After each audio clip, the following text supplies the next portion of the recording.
Salam sehat, selamat datang di sesi Tanya Dokter bersama Atris. Di sini kita akan membahas kenapa ya sendi-sendi bisa sakit, terutama sendi lutut. Dan seiring bertambahnya usia, resiko nyeri sendi kok makin meningkat. Mari kita tanyakan kepada Dokter Eka. Baik, kita bilang sendi-sendi bisa nyeri, memang bisa disebabkan beberapa faktor, ya seperti faktor trauma atau faktor usia. Faktor trauma kita bilang mungkin dari aktivitas yang berat atau mungkin cedera. Nah, terus sendi yang sering kita bilang dikeluhkan di masyarakat paling sering memang sendi lutut. Karena kita bisa bilang sendi lutut adalah salah satu sendi yang mendapatkan beban cukup besar dari aktivitas kita sehari-hari. Seperti jalan, naik turun tangga, atau bahkan kalau buru-buru jadi berlari. Nah, terus untuk faktor usia kita bilang seiring bertambahnya usia atau terutama pada perempuan yang mengalami menopause, tulang rawan atau bantalan sendi itu akan mulai menipis.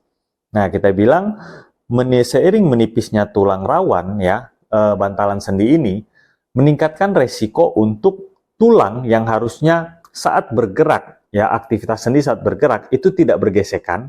Jadi bergesekan, karena kan harusnya ada bantalan, ada tulang rawan yang biar saat tulang bergerak, ya tidak ada gesekan. Tapi saat menipis, gesekan antara tulang yang keras itu terjadi. Dan jika terjadi terus-menerus, di sanalah yang akan terjadi peradangan, yang pastinya akan menyebabkan nyeri. Yang ujung-ujungnya orang bilang ya, seperti keluhan perkapuran lutut, yang biasa masyarakat sering ngomong. Ya kira-kira seperti itu. Kalau begitu, apa ya dok, efek berbahaya yang bisa dialami pasien dengan keluhan sendi lutut yang tidak tertangani dengan baik? Dan bagaimana cara penanganannya? Jika kita bilang masalah sendi lutut yang mungkin tidak ditangani dengan baik atau dibiarkan berlarut-larut, berbahayanya itu bukan berbahaya mengancam nyawa, tapi lebih ke berbahaya mengancam kualitas hidup. Karena kita bisa bilang dengan nyeri yang terus-menerus, otomatis kadang orang yang mengalami nyeri atau masalah pada sendi lutut akan malas atau cenderung takut untuk bergerak. Nah, yang kadang mereka cerita seperti, oh saya kerjaan mungkin di rumah, bangun, nonton TV, santai, duduk. Nah, kita tahu seiring bertambahnya usia, jika jarang beraktivitas, otomatis yang kita takutkan resiko-resiko penyakit lain bisa meningkat.